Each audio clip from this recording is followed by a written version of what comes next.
What's up, guys? Welcome to another episode of Rawstocks. I'm Rustic, and today we're going to be taking a look at Tesla chart. We're going to be looking at where price came from, where price ended today, and where price is likely to head tomorrow.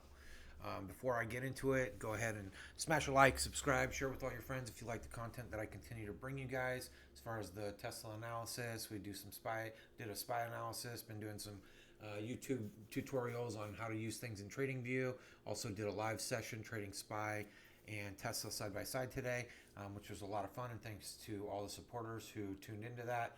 I think we had a good time playing some lo-fi music, nice and chill while we were trading. So pretty cool. Wish I could do that more, but don't have the opportunity because of work schedule. Also, there's links in the description below. Traders Helping Traders Discord, where I can be found hanging out during market hours. Also, new merch in the merch shop.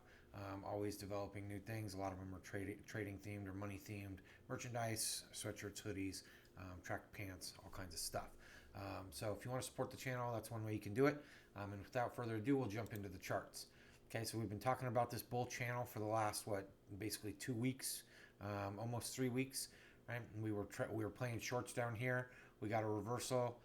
We kind of got liquidated on some shorts that we were still playing as we were still in this down channel, right? Channel reversed, or Tesla reversed, ended up into a new bull channel that we have been following ever since. Really respecting the support level. Great entry point is when we test support. Going long, low risk entry. If we start closing daily candles below, you take the position out and you look for a trend reversal. Okay, the blue box is liquidity. There's a giant wick here on the daily. We've started to draw on that liquidity, and we've seen two reversals that happen inside this liquidity wick.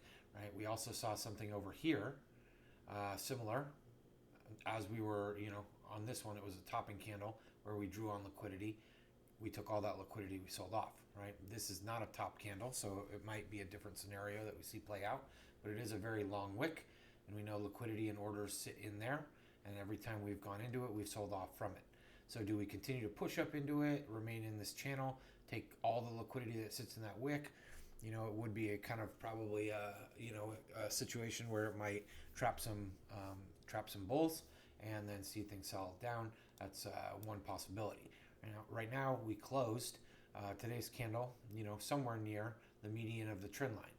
So we didn't come back down and test. I did think we might come back down and see that trend line again today. We did not. We had that early gap up. We rallied up. There's a nice position there if you ended up getting short. I did call a short position on 265 puts in the Discord live room in the chat. In the premium section, I said 265. We were about at 265. You caught a nice ride down to the 261 level. So that was a nice trade. A lot of traders caught it, and so congrats if you did. We continue to do live call-outs, analysis, and all kinds of other fun stuff in the Discord. So like I said, if you're not a member, join up today. We have a lot of fun during trading hours in there. So tomorrow, today we had PPI, right? So now we have CPI tomorrow. So what are we going to do? We have a couple different possibilities. So let's grab our path tool and kind of look, right? Let's just suppose we close flat, which probably won't happen because CPI happens pre-market. But let's just say we do close flat.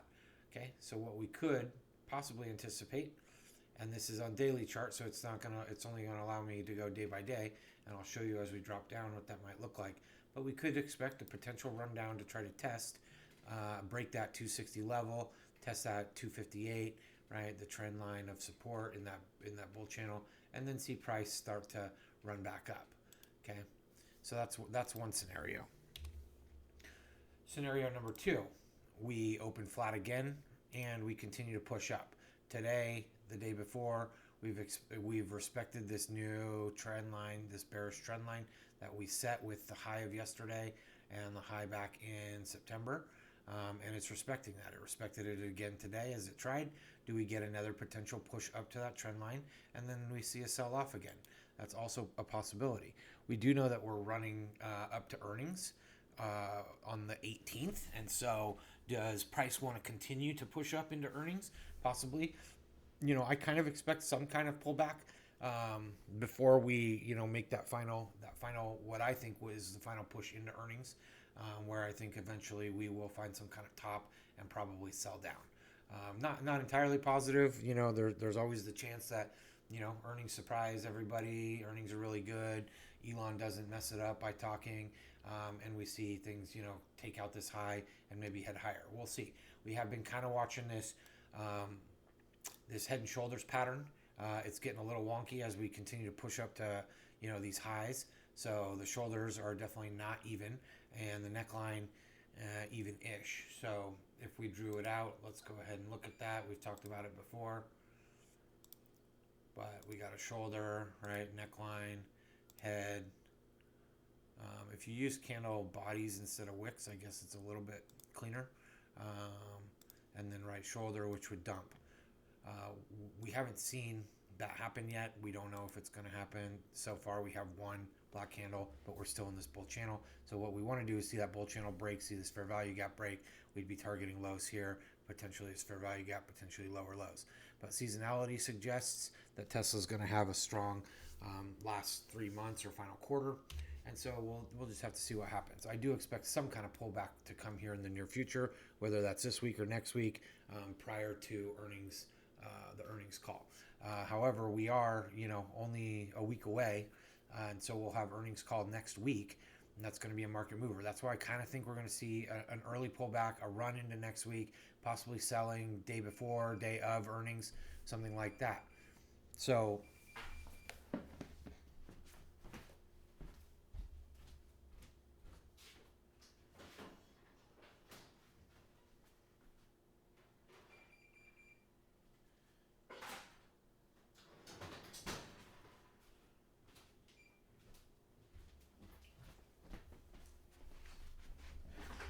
sorry, guys, I had something beeping at me in the oven. So, do we see that pullback prior to earnings run up? Do we see sell-off at earnings, after earnings? Or do we see price continue to push up after that earnings call? So, we'll be watching for all of those things. Let's just jump right down into the 1 hour. I don't want to make the video too long. What you can see was that Wednesday, we had that early push up, right? We tested that downtrend, that bearish trend of resistance. We sold off. We tried to rally.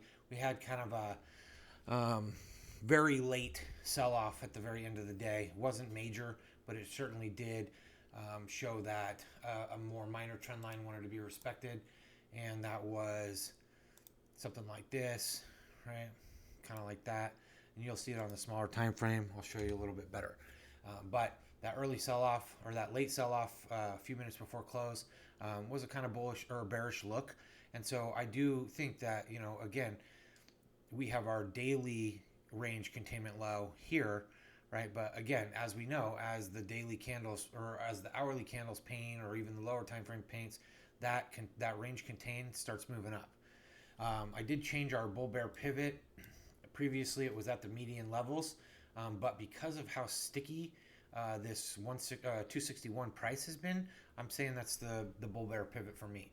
Okay, if we get below 261, we're looking for trend. We're looking for targeting the lows here and the lows here.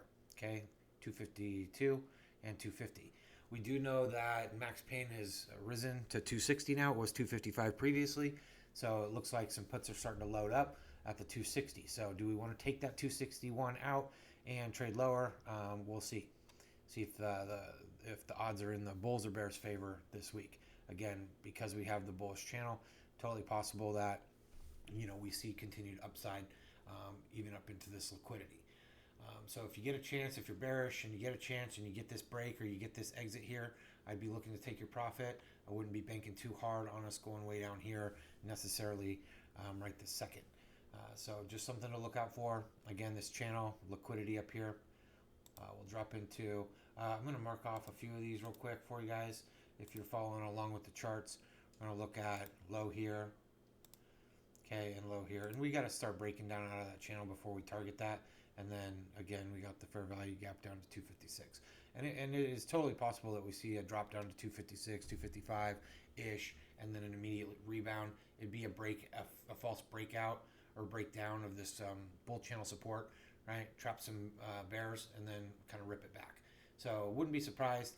We do see that we're coming to an apex here inside the lower quadrant of the bull channel and this bearish resistance trend line from above, right? And so we kind of continue to coil over the next day, and then make the move on Friday. That's kind of what I'm watching for, right? Because tomorrow is Thursday. We might trade down, we might trade up, but we're still in this. And so I'm looking for that move to really happen sometime tomorrow or into Friday, where we see either that breakout into the upper quadrant, busting through this resistance line, or breakdown of this channel and start to see us target some of these lows. Okay, we'll drop down into the 15-minute chart. Similar stuff going on. Let's see if we can draw out that. So that's the trend line I was talking about that we showed a willingness to respect at the very end. We traded up to it. We traded back up to it. On the 1 minute, I think there was VWAP right there. There's also a point of control over the last 2 days as far as volume goes. So we traded up to it. We saw that sell-off kind of right at the last 5 minutes, but really on the last 15 minutes, we saw a nice candle start to sell down. So, does somebody know something about CPI that we don't? Was that an early indicator that, they're just letting price run back up so they can slap it down? Right? We're looking again at this channel support, and we could, it could run us kind of all the way back up again to this like 261, where we might see that continue to hold. If we did an early drop, we'd probably pop, right? Not necessarily sure. I'm expecting this channel to break down. But we do have this 15-minute order block down here. So if we did break down, right, we got the daily contain, we got the sell side liquidity, we got the order block. So that'd be a likely target if we did break down, sell down. We could even pop up from there. So no guarantees that it would break down even further. And then again, we have this 15-minute bullish fair value gap that's still open. We have this one down below as well, below 250. So as we drop into the 5-minute chart, you see that that supported, right? It looked like it was maybe trying to break out and then sold off. There's that last 5-minute candle that really gave us some okay, what's going on? Are they going to slap it down tomorrow? Right? So again, you can see the channel. You can see how we've traded into the liquidity pool twice into that wick. But we've just been respecting this support. So, I would say, and this is what we'll be watching probably on the 15-minute chart tomorrow, that if we do start trading down, look for something that I called out earlier in the week was when we break this channel, you want to make sure you have a clean close below it, and then wait for the next candle to confirm that break, right? Because sometimes we get the break, we get the next candle rips back up, we're back in the channel, and off we go. So you want to make sure you watch for confirmation on those breakdowns of any kind of resistance, support lines, channels, all of that. So we'll be watching that. If we trade down there, we're looking for a clean break and a confirmation, and then head lower. If this is a great place to buy because we've been respecting it so much, because we know earnings is coming up, you certainly can buy when we get to support. And if it looks like it breaks, take the loss, and it'll be minimal because we know what the downside targets are, right? And you don't want to ride this thing down. If this breaks down, riding it all the way from 258 to 252, that's going to destroy your position. And the likelihood of you recovering if that happens is slim. So know your risk, know how to manage the trade, right? If you're buying support, which is a great idea in a bull channel, is to buy support. You're buying support with a very clear indication of if this starts breaking down, we're taking the loss. Okay, and as we drop into the 1 minute, this is what we were trading today on the live TradingView stream. We'll zoom in on it. Okay, we took an early trade over here. I saw the breakdown, okay, and I saw the back test. And we, on the 1 minute chart, you want to look for a few candles of confirmation. It's not just one, okay? And that's why sometimes a 5-minute chart is better when you're looking at support or resistance breaks. So we broke down below it. We knew that somewhere on this line was going to be our bull bear pivot, okay? Because we had that early rip. We trade down. If you grabbed one of these fair value gap entries, awesome. You got a good entry. But we do sometimes anticipate that this median trend line will be support. So came back up. Looked like we were going to break up. I said 265 put looks good. The price is at 264.79. Okay, and then if you caught that move down, awesome, down to 261. We know there was strong support at 261. We bounced. Okay, we came back down. We tested it, and then we rallied from there. Okay, we came back down. We consolidated. We came back down. We came back up into that consolidation range, and then we had that late sell off in the last 5 to 10 minutes. Again, it looked like we were going to break that trend line that I was talking about. We popped over it, but then we got this big candle that closed under it. So it wasn't a clean break, just a fake out, and then we started selling down. So do we anticipate we're going to come back down to that 261 bull bear pivot? That's totally possible because of the CPI data that releases pre-market. So gap down, trade down, run a test, see if it wants to hold again. That's a probable scenario. If CPI comes out good and the market likes what it's seeing, gap up, run up into this order block 266, right? So you're going to be watching gap up, gap down, and then the directional move in that first 15 minutes, because that could be a good early indicator of what price wants to do. You got to watch for that first 15 minutes though, because here 9:30 to 9:45, we were already starting to trade down. We weren't quite below opening, but this is your opening range here. And then once we broke that open range with this one candle here, boom, like the daily bias becomes bearish. Then you're looking for corrective moves. There was a fair value gap here, and we'll mark that off so you can see what that looks like. But when that bias changed to bearish bias, okay, then you're looking for moves that can show you where to take the bear entry. So if you happen to see this turns bearish bias, we come back to trade into this fair value gap.